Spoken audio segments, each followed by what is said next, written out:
Do you like mechs? Are you interested in Warhammer 40,000? The Tau faction then is the Battlesector DLC for you. The faction features 14 fresh units with a clearly anime-ish mech-focused design to them, characterized by a heavy leaning towards ranged combat, collaborative tactics, and featuring the only invisible unit in the game yet.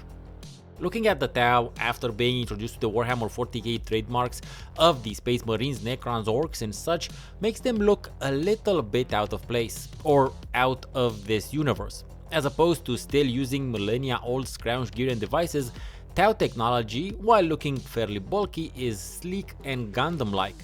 In saying that, it honestly looks like they took a lot of inspiration from the Appleseed anime. Just look at those bunny ears. The Tau are the quote-unquote new kids on the Warhammer 40k block, only existing as a civilization for the past 6,000 years, but managing to somehow advance during this time to a spacefaring civilization capable of creating and sustaining a multi-system empire which includes other smaller alien races. This openness to integrating other alien peoples into their civilization clearly sets them as the ideological opposite of the Imperium. And another thing that sets them apart is their use of AI systems. These are represented in the game by the tactical drone units, which are cheap at only 40 points but quite useful, especially if you load them up with the marker light ability for an extra 20 points. The units that are not clad in a robotic exosuit are quite squishy on their own, but they are not meant to work on their own. After spending a bit of time playing the Tau, you notice how the vanilla strike team has a range of 3 and the breacher team has a range of 1. So, softening up an enemy with the strike team and then finishing them off with the breacher team makes sense.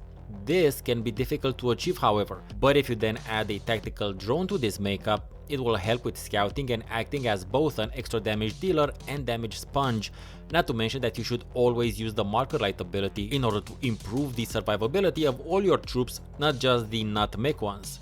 Pathfinders are good as well, but they're much better used as a sort of backup to the drone strike breacher death triangle as I call it. In contrast, the mech units tend to be pretty well armored and also fairly agile on the battlefield, thanks to many of them featuring jump jets. The jets allow you to redeploy units across the battlefield quite easily in case your enemies are coming from a different direction than you expected. That said, the mech units are really expensive, so as per usual you need to find a balance in your army makeup between the cheap and squishy and the expensive and tanky.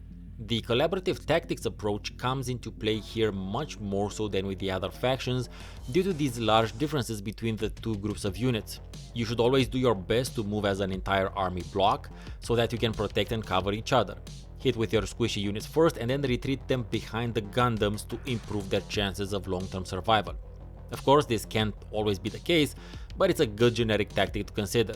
I mean, using obstacles for protection is always suggested, but that much more so for the strike and breacher teams. This collaborative approach stems from the Tau's philosophy of the greater good, as you'll hear them say, I serve the greater good. The general idea of the philosophy being that all members of Tau society work towards the communal betterment of their society. A highly interesting way of existing considering the utter fuckness of the Warhammer 40k universe they live in. The Tau is the only Battlesector faction, at least currently, that features invisible units. And this isn't some sort of invisibility that goes away once you attack, not at all. The ability lasts for 2 turns and is on a 5-turn cooldown, and it can be pretty awesome, but this ability is fairly deep in the skill tree, and the skill tree is where you'll find the really useful and cool parts of this faction. The ethereal unit, for instance, on its own, is one of the few units the faction has that uses melee attacks, but that is not where its potential lies. Instead, it is optimally used once you purchase one or both of its special abilities. The ethereal is also the only Tau unit that can buff other units, though I gotta be honest, I've generally not found them to be a must-have in your army makeup. The fire breacher teams need a particular spotlight here as one of the squishy units because these fuckers are badass. They have a very short range, wielding what could be described as plasma shotguns basically, but they will obliterate everything they shoot at.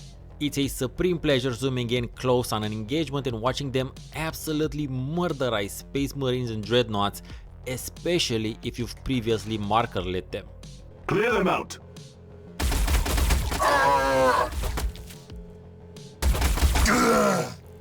Impedance acknowledged. What do you need?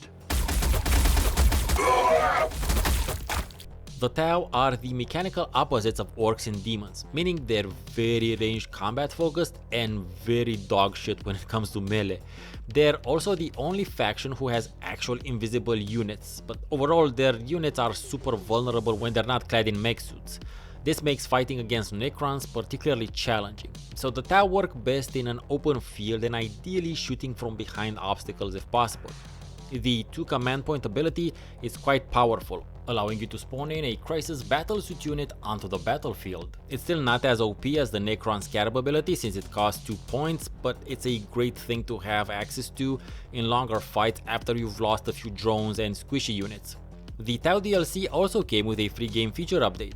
Planetary Supremacy mode now has a Design Your Planet feature where you can customize various characteristics of the maps you'll be fighting on, which is great. It's good to see this game mode is seeing continuous development because it is my main way of engaging with the game in the absence of narrative campaigns for each faction. Enemies seem to be distributed differently around the maps than in previous iterations as well. They're way more likely to attack you from the flanks as opposed to coming at you heads on.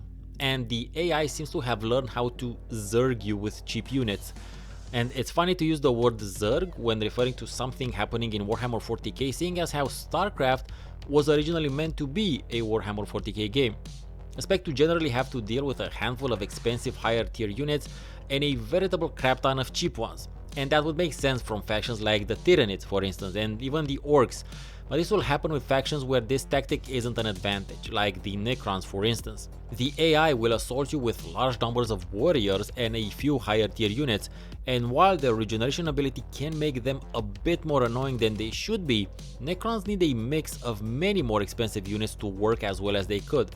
Now, mind you, I am only playing and talking about the basic Astartes level of difficulty. I don't know how the AI behaves on higher levels. Now, I've been harping about the lack of campaigns packaged with the DLCs throughout this entire series of videos, and while the developers have not stepped up and made an actual Tau campaign for this one, they have introduced map and campaign editors. So basically unloading and outsourcing that work to the community.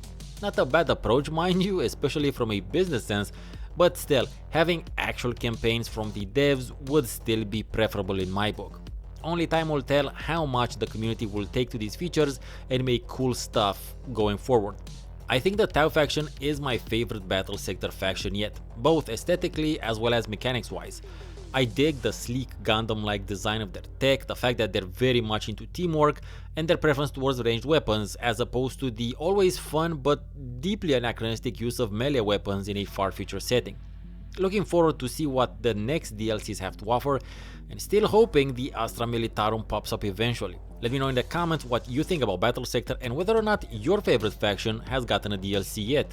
I've been Steven Anson, thank you very much for watching and have a great rest of your day.